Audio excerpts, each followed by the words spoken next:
सञ्चेति जैनशासनरताः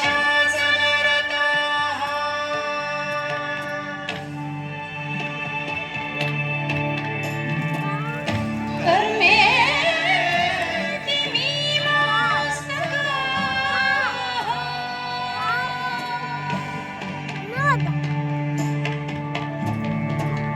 सोऽयं विदधातु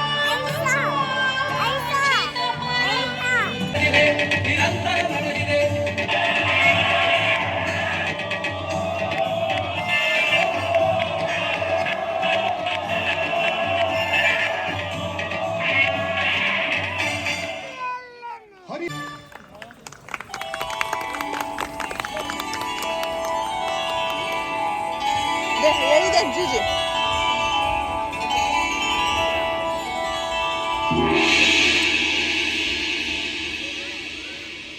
ಕರ್ನಾಟ ಲೋಕ ನಯನೋತ್ಸವ ಪೂರ್ಣ ಚಂದ್ರ.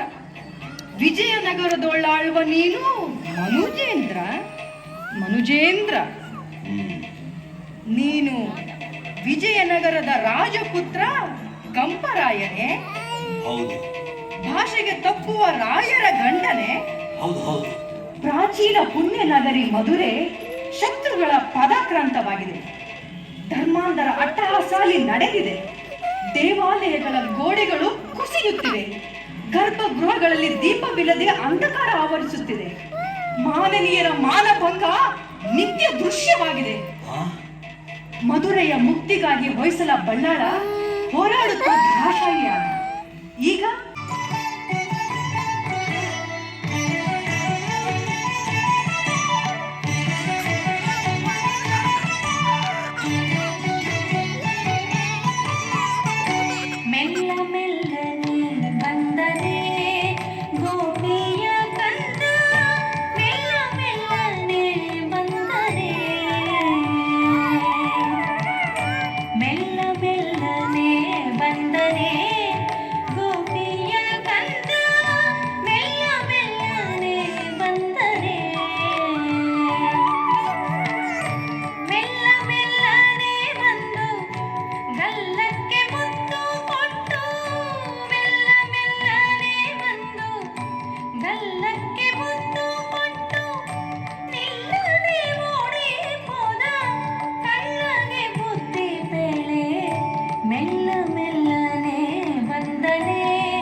ಯಾರಿಗೆ?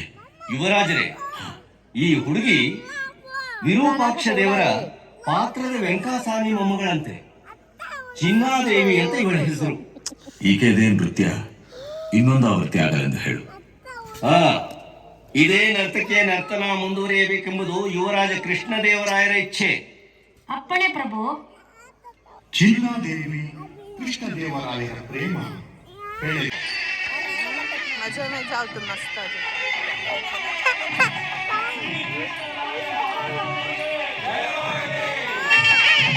ಶ್ರೀ ಕೃಷ್ಣ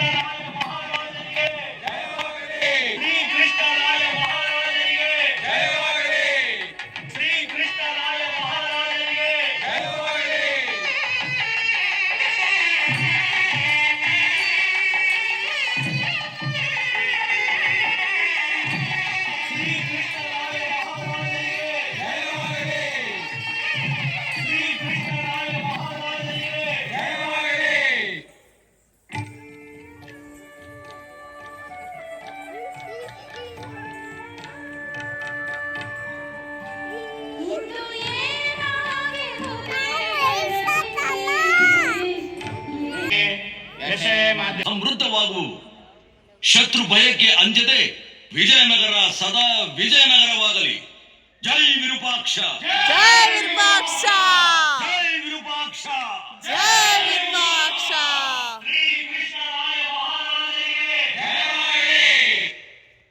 ನೋಡಯ್ಯ, ಕೃಷ್ಣದೇವರಾಯ ನಿಜವಾಗಿ ಘನವಂತ. ತಾನ್ ಮಾತು ಕೊಟ್ಟಂತೆ ವೆಂಕಟಸಾಲಿಯ ಮೊಮ್ಮಗಳನ್ನ ಮದುವೆ ಆದ. ಕೊಟ್ಟ ಮಾತಿಗೆ ತಪ್ಪಲಿಲ್ಲ. ಆದ್ರೆ ವ್ಯಾಸತೀರ್ಥ ಮಹಾಸ್ವಾಮಿಗಳ ಮಾತಿನಂತೆ ಇದಕ್ಕೂ ಮೊದಲು ಶ್ರೀರಂಗಪಟ್ಟಣದ ನಾಯಕ ಕನ್ಯೆಯನ್ನ ಪಟ್ಟದ ರಾಣಿಯನ್ನಾಗಿ ಸ್ವೀಕರಿಸಿದ. ಅಷ್ಟೇ ಅಲ್ಲ, ಯುದ್ಧದಲ್ಲೂ ಯಶೋಲಕ್ಷ್ಮಿಯ ಕೈ ಹಿಡಿದ. ಕೃಷ್ಣರಾಯ ರಾಯಚೂರುಕೋಟೆ ಸತ್ಯದೇ ಹೊಕ್ಕನ ಬಿಜಾಪುರಪೇಟೆ. ಗೆದ್ದನ ಕೃಷ್ಣರಾಯ ರಾಯಚೂರುಕೋಟೆ ಸತ್ಯದೇ ಹೊಕ್ಕನ ಬಿಜಾಪುರಪೇಟೆ. ಬಿದ್ದನ ಅವನ ಕಾಲ್ಗೆ ಕಳಿಂಗ ಧರಿಸು. ಗೆದ್ದನ ಗಜಪತಿಯ ಕನ್ನೆಯ ಕೈಯ. ಬಿದ್ದನ ಅವನ ಕಾಲ್ಗೆ ಕಳಿಂಗ ಧರಿಸು. ಗೆದ್ದನ ಗಜಪತಿಯ ಕನ್ನೆಯ ಕೈಯ. ಗೆದ್ದನ ಕೃಷ್ಣರಾಯ ರಾಯಚೂರುಕೋಟೆ ಸತ್ತಿಂದೆ ಹೊಕ್ಕನ ಬಿಜಾಪುರಪೇಟೆ.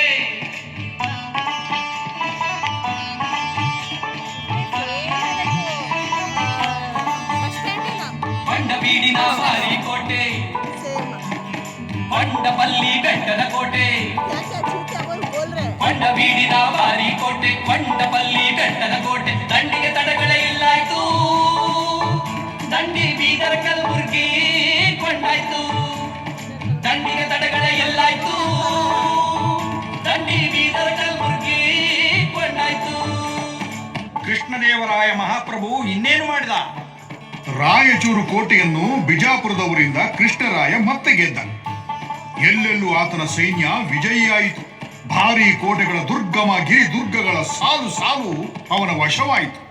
ಶತಮಾನಕ್ಕೂ ದೀರ್ಘಕಾಲದಿಂದ ವಿಜಯನಗರದ ಮೇಲೆ ಕಾಲ್ಕಿರದು ಜಗಳ ತೆಗೆಯುತ್ತಿದ್ದ ಗಜಪತಿಯನ್ನು ಬಗ್ಗಿಸಲು ತಿಮ್ಮರಸುವಿನ ಸೂಚನೆಯಂತೆ ರಾಜತಂತ್ರ ಬಳಸಿದ.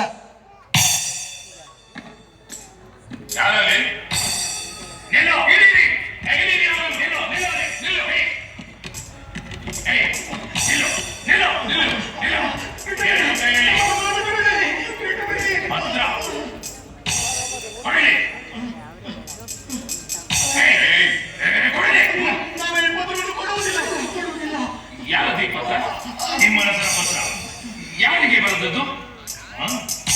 ಬಲರಾಮ ಪಟ್ಟನಾಯಕರಿಗೆ. ಇದರಲ್ಲೇನೋ ಪಿತೂರಿ ನಡೆಯುತ್ತಿದೆ. ಯಾರು ಇವರನ್ನು?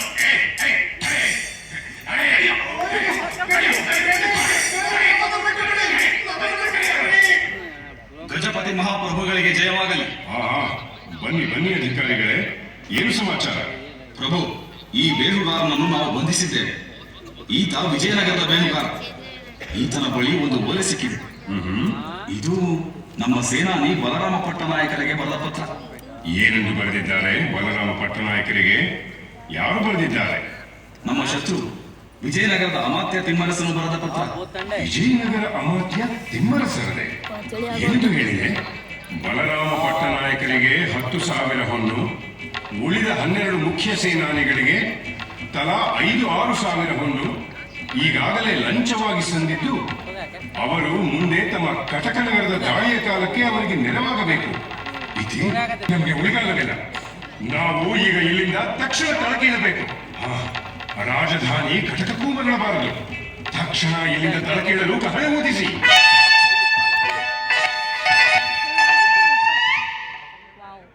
ಕೃಷ್ಣದೇವರಾಯನು ಗಜಪತಿಯ ರಾಜಧಾನಿ ಕಟಕನಗರವನ್ನು ಗೆದ್ದು ಸಿಂಹಾದ್ರಿಯವರೆಗೆ ಸಾಗಿದ. ಸಿಂಹಾಚಲದಲ್ಲಿ ನರಸಿಂಹ ದೇವಾಲಯಕ್ಕೆ ದಾನವಿಟ್ಟು ಅಲ್ಲಿ ವಿಜಯಸ್ತಂಭ ಸ್ಥಾಪಿಸಿದ. ಗಜಪತಿ ಕೃಷ್ಣದೇವರಾಯನ ಜೊತೆ ಒಪ್ಪಂದ ಮಾಡಿಕೊಂಡ. ತನ್ನ ಮಗಳು ತುಕ್ಕಾದೇವಿಯನ್ನು ಕೃಷ್ಣದೇವರಾಯನಿಗೆ ಕೊಟ್ಟು ಮದುವೆ ಮಾಡಿದ. ಆದಿಲ್ ಶಾಹಿ ರಾಜ್ಯದ ರಾಜಧಾನಿ ಬಿಜಾಪುರದಲ್ಲಿ ಕೃಷ್ಣದೇವರಾಯ ಇಸ್ಮಾಯಿಲ್ ಆದಿಲ್ ಶಾ ಪಲಾಯನ ಮಾಡಿ ತಲೆಮರೆಸಿಕೊಂಡ. ಅಲ್ಲಿಂದ ರಾಯ ಗುಲ್ಬರ್ಗಾ ಪ್ರವೇಶಿಸಿದ. ನಂತರ ಬಹಮನಿ ರಾಜ್ಯದ ರಾಜಧಾನಿ ಬೀದರ್ ಹೊಕ್ಕ. ಮಹಾಪ್ರಭು, ಇದು ನಮ್ಮ ಶತ್ರುಗಳಾಗಿದ್ದ ಬಹಮನಿಗಳ ರಾಜ್ಯ. ಈಗ ಈ ರಾಜ್ಯದ 5 ಮಾಂಡಲಿಕರು ಸ್ವತಂತ್ರರಾಗಿದ್ದಾರೆ. ವಿಜಾಪುರದಲ್ಲಿ ಆದಿಲ್ ಶಾ, ಇಲ್ಲಿ ಬಹಮನಿ ರಾಜ್ಯದಲ್ಲಿ ಬರೀದ್ ಶಾ. ಬಹಮನಿ ಸುಲ್ತಾನನಾಗಿದ್ದ ಎರಡನೆಯ ಮಹಮೂದನ ಇಬ್ಬರು ಮಕ್ಕಳಾದ ಹಜರತ್ ಅಲಿ ಮತ್ತು ಕಲೀಮುಲ್ಲಾ ಅವರುಗಳನ್ನು ಆದಿಲ್ ಶಾ ವಿಜಾಪುರದಲ್ಲಿ ಬಂಧಿಸಿಟ್ಟಿದ್ದ. ನಾವು ಆ ಬಾಲಕರನ್ನು ಬಿಡುಗಡೆ ಮಾಡಿದ್ದೇವೆ. ನಿಜವಾಗಿಯೂ ಬಹಮನಿ ಪಟ್ಟಕ್ಕೆ ಅವರೇ ಅಧಿಕಾರಿಗಳು. ಅವರು ಈಗ ನಮ್ಮ ವಶದಲ್ಲೇ ಇದ್ದಾರೆ. ಅವರಿಗೆ ಅಪ್ಪಣೆ ಇದೆಯೇ? ಓ, ನಮ್ಮ ಛಾವಣಿಯಲ್ಲೇ ಇದ್ದಾರೆಯೇ? ಬರಮಾಡಿಸಿ. ಹಜರತ್ ಅಲಿ, ಕಲೀಮುಲ್ಲಾ, ಆದಿಲ್ ಶಾ ನಿಮ್ಮನ್ನು ಬಂದಿಯಾಗಿಸಿದ್ದು ಕೇಳಿ ನಮಗೆ ಬಹಳ ಖೇದವಾಗಿದೆ. ಇನ್ನು ನೀವು ಭಯಪಡಬೇಕಾದ ಅಗತ್ಯವಿಲ್ಲ. ನಿಮ್ಮ ರಕ್ಷಣೆಯ ಹೊಣೆ ನಮ್ಮದು. ಹೌದು ಮಹಾಪ್ರಭು. ಇಲ್ಲಿ ಬೀದರ್ನಲ್ಲಿ ಅವರ ಸೇನಾನಿ ಮಂತ್ರಿ ಬರೀದ್ ಶಾ ಕಾರುಬಾರು ಮಾಡುತ್ತಿದ್ದ. ವಿಜಾಪುರದ ಅರಸನಿಗೆ ಕೈಗೊಂಬೆ ಆಗಿದ್ದ. ಅವನನ್ನು ಸೆರೆ ಹಿಡಿದಿದ್ದೇವೆ. ತಮ್ಮ ಅಪ್ಪಣೆಯಾದರೆ ಕರೆತನ್ನಿ. ಏನು ಬರೀದ್ ಶಾ, ನಿನ್ನ ಸುಲ್ತಾನರಿಗೆ ಎರಡು ಬಗೆದೆಯಾ? ಹಮೇ ಮಾಫ್ ಕೀಜಿಯೇ ಹುಜೂರ್. ಬಿಜಾಪುರದ ಸುಲ್ತಾನರ ಮಾತು ಕೇಳಿ ನಾನು ತಪ್ಪು ಮಾಡಿದೆ. ರಹಮ್ ಸಾಮ್ರಾಟ್, ರಹಮ್ ಸಾಮ್ರಾಟ್. ಅಪ್ಪಾಜಿ, ಹಿರಿಯ ರಾಜಕುಮಾರ ಹಜರತ್ ಅಲಿಗೆ ಇಲ್ಲಿ ಪಟ್ಟ ಕಟ್ಟಬೇಕು. ಹಾಗೆ ಮಾಡುತ್ತೇವೆಂದು ಪ್ರಕಟಣೆ ಮಾಡಿಸಿ, ಘೋಷಣೆ ಮಾಡಿಸಿ. ಅಪ್ಪಣೆ ಪ್ರಭು. ಇಲ್ಲಿನ ತಖ್ತ್ ಮಹಲ್ನಲ್ಲಿ ಪಟ್ಟಾಭಿಷೇಕ ಮಾಡಿಸೋಣ. किशन देव महाराज, हम आपके एहसानमंद हैं. आपने हमें रिहा करके तख्त पर बिठाया और इज्जत बख्शी. ಕೃಷ್ಣದೇವರಾಯ ಸಾಹಿತ್ಯ ಪ್ರಿಯ, ಸ್ವತಃ ಕೃತಿಕಾರ. ಕುಮಾರವ್ಯಾಸ, ಚಾಮರಸ, ಗಂಗಾದೇವಿ, ಸಾಯಣ, ಮಾಧವ, ಡಿಂಡಿಮ ಕವಿಗಳು ಇವರೆಲ್ಲ ಕೃಷ್ಣದೇವರಾಯನ ಕಾಲದಲ್ಲಿ ಅಲ್ಲ, ಅವನಿಗೂ ಮೊದಲೇ ವಿಜಯನಗರದಲ್ಲಿ ಇದ್ದವರು. ಹೌದಪ್ಪ, ಹೌದು. ಎಲ್ಲರೂ ವಿಜಯನಗರದ ಸಾಮ್ರಾಜ್ಯದ ಗುಡಿ ಕಟ್ಟಿದರೆ ಕೃಷ್ಣದೇವರಾಯ ಅದಕ್ಕೆ ಕಳಸ ಇಟ್ಟ. ದಶಪರ್ವ ಭಾರತ ಬರೆದ ಕುಮಾರವ್ಯಾಸನ ಕೃತಿನ ಪೂರ್ಣ ಮಾಡೋದಕ್ಕೆ ಕೃಷ್ಣದೇವರಾಯ ತಿಮ್ಮಣ್ಣ ಕವಿಗೆ ಹೇಳಿದಂತೆ. ಅದನ್ನ ಆತ ಪೂರ್ಣ ಮಾಡಿದ್ದಾನೆ. ನಡಿ ನಡಿ, ಇಂದು ಆ ಸ್ಥಾನದಲ್ಲಿ ಕವಿಗೋಷ್ಠಿ ಇದೆ, ನೋಡೋಣ. ನರಸನೃಪನುತ ಕೃಷ್ಣರಾಯಗೆ ವರಯತವು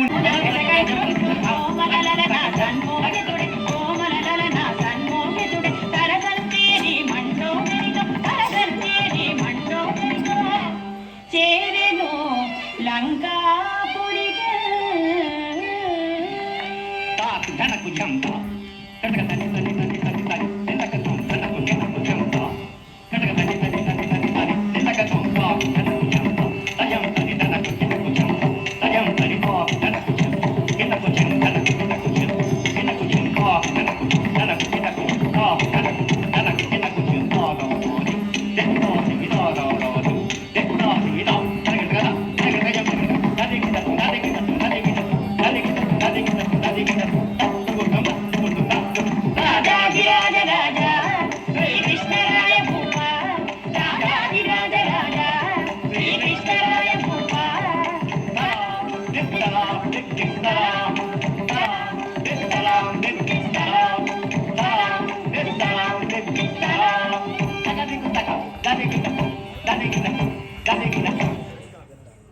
ವಿಜಯನಗರದ ದಸರಾ ವೈಭವ ಹೇಗಿತ್ತು?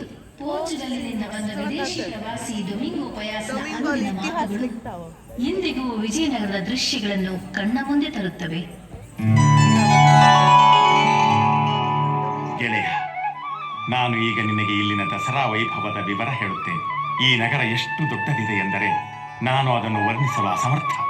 ನಾನು ಒಂದು ಗುಡ್ಡವನ್ನೇರಿ ನೋಡಿದ ಒಂದು ಭಾಗವೇ ನಮ್ಮ ರೋಮ್ ನಗರದಷ್ಟು ವಿಸ್ತಾರವಾಗಿತ್ತು.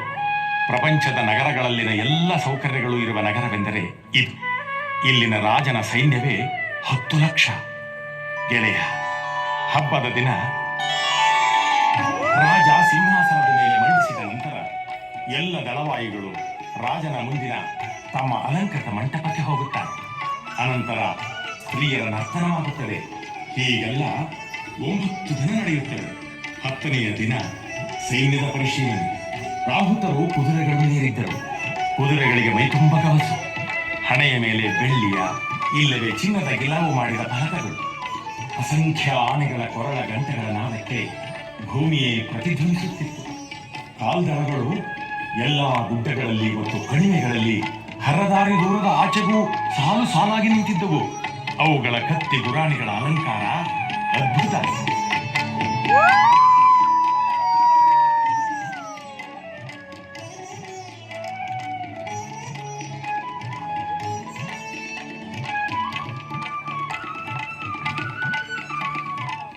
ಕೃಷ್ಣದೇವರಾಯ ಪ್ರಜಾವತ್ಸವ, ಪ್ರಜೆಗಳ ನೋವು ನಲಿವುಗಳಿಗೆ ಸ್ಪಂದಿಸುತ್ತಿದ್ದ ದಕ್ಷ ಆಡಳಿತಗಾರ.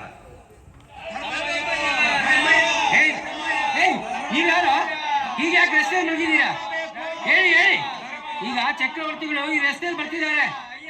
ಕೆರೆ ಕೆಲಸಕ್ಕೆ ಕೂಲಿಗೆ ಬರುವವರಿಗೆ ಪೆನುಕೊಂಡ ಉಗ್ರಾಣದಿಂದ ದಿನಕ್ಕೆ 2 ಪಡಿಯಂತೆ ದಿನಗೂಲಿ ಧಾನ್ಯ ಕೊಡಿಸಿ, 2 ವರ್ಷದ ಕಂದಾಯ ಮನ್ನಾ ಮಾಡಿ, ರಾಜಧಾನಿಯಿಂದ ನಗರ ರಕ್ಷಕರನ್ನು ಕರೆಸಿ ಅಪಹರಣವಾದ ಆಭರಣಗಳ ಬಗ್ಗೆ ಎಲ್ಲ ಹಳ್ಳಿ ಜನರಿಂದ ವಿವರ ಸಂಗ್ರಹಿಸಿ ನಾವು ಇಲ್ಲೇ ಬೀಡು ಬಿಡುತ್ತೇವೆ. ಚಾವಡಿ ಹಾಕಿಸಿ. ರಾಜ ಪರಿವಾರದ ಬಾಣಸಿಗರು ಈ ಹಸಿದ ಪ್ರಜೆಗಳಿಗೆ ಈ ಕ್ಷಣದಿಂದ ಊಟ ಹಾಕಲಿ. ನಿಮಗೆಲ್ಲ ಅಭಯ ನೀಡಿದ್ದೇವೆ. ಕೆರೆ ಕೆಲಸ ಮುಗಿಯುವವರೆಗೆ ನಾವು ಇಲ್ಲೇ ಇರುತ್ತೇವೆ. ಕೆರೆ ಆದರೆ ನಿಮಗೆ ಬರದ ಭಯ ಕಡಿಮೆ ಆಗುತ್ತದೆ. ಶ್ರೀ ಕೃಷ್ಣರಾಯ ಮಹಾರಾಜರಿಗೆ ಜಯವಾಗಲಿ. ಶ್ರೀ ಕೃಷ್ಣರಾಯ ಮಹಾರಾಜರಿಗೆ ಜಯವಾಗಲಿ.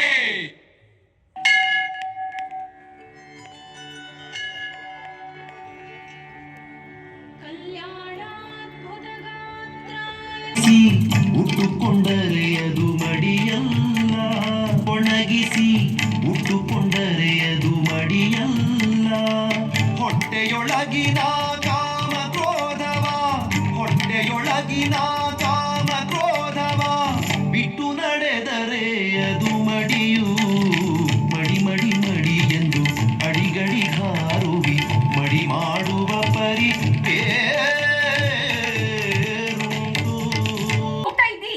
ಹೌದು, ಜಟ್ಟಿ ಬಲಭರನ ಕೂಡೆ ನನ್ನ ಕುಸ್ತಿ. ಏನು ಬಲಭರ್ಮ? ಅವನು ಜಟ್ಟಿಗಳ ಯಮ, ಅದಕ್ಕೆ ಅವನ ಬಳಿ ಕುಸ್ತಿ. ಏ ಬರ್ಮ ಬಾ, ನಾನು ಹೆಂಗಸೆಂದು ನಾಚ ಬೇಡ. ಕುಸ್ತಿ ಒಂದೇ ತಾನೆ, ದಾವು ಪೇಚುಗಳು ಒಂದೇ ತಾನೆ. ಏ ಹುಡುಗಿ ಪೋರಿ, ಇದೇನಿದು? ಏ ಇಳಿ ಕಾಣಕ್ಕೆ. ಏ ಬಾ. ಏನಿದು ಹರಿಯಪ್ಪ? ಏನ್ ಮಾಡ್ತಿದ್ದಿ?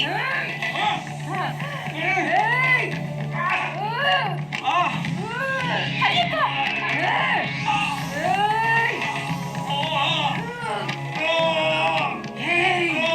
20 ವರ್ಷಗಳ ಹಿಂದೆ ನಮ್ಮಪ್ಪ ಜಟ್ಟಿ ರಣವೀರನನ್ನು ಕೊಂದ ದುಷ್ಟ. ಅದೇ ಪೇಜಿನಿಂದ ನಿನ್ನ ಕಥೆಯನ್ನು ಮುಗಿಸಿದ್ದೇನೆ. ಕೃಷ್ಣದೇವರಾಯ ಅಧಿಕಾರ ಹಂಚಿದ ಬೆಂಗಳೂರು, ಚಿತ್ರದುರ್ಗ, ಕೆಳದಿ, ಅರಮನೆ ಗುರುಮನೆ ಗುಡಿದೆ ಕುಲಗಳು ಪರ ಸೈನ್ಯದ ದಾಳಿಗೆ ಗುರಿಯಾಯಿತು. ದಾಳಿಗೆ ಗುರಿಯಾಯಿತು. ದಾಳಿಗೆ ಗುರಿಯಾಯಿತು. ದಾಳಿಗೆ ಗುರಿಯಾಯಿತು.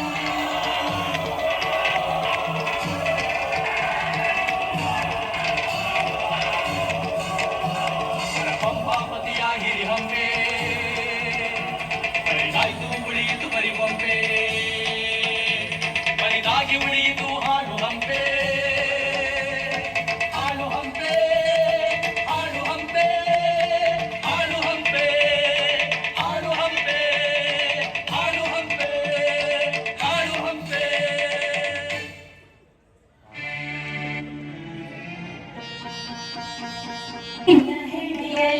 ನಗುತ್ತಿದೆ ನೋಡು, ಹೊಸ ಮುಂಜಾವಿನ ಬೆಳಗು.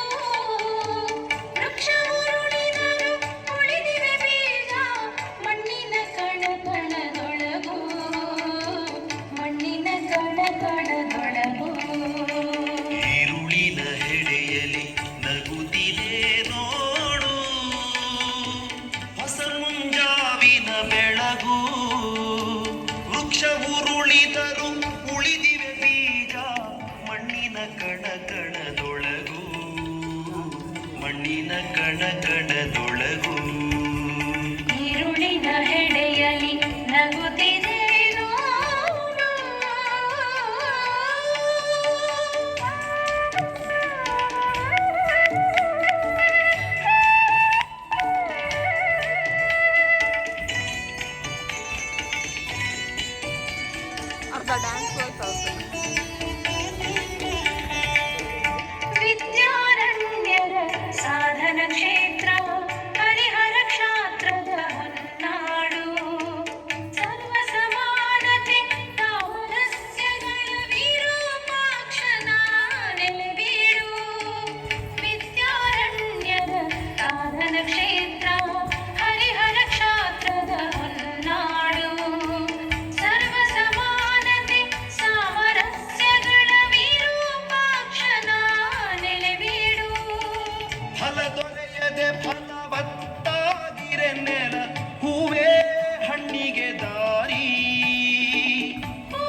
ಕನಸು ಬಾನಿನ ಗೋಪುರವೇರಿ ಬಾನಿನ ಗೋಪುರವೇರಿ, ഇരുളിನ ಹೆಡೆಯಲಿ ನಗುತ್ತಿದೆ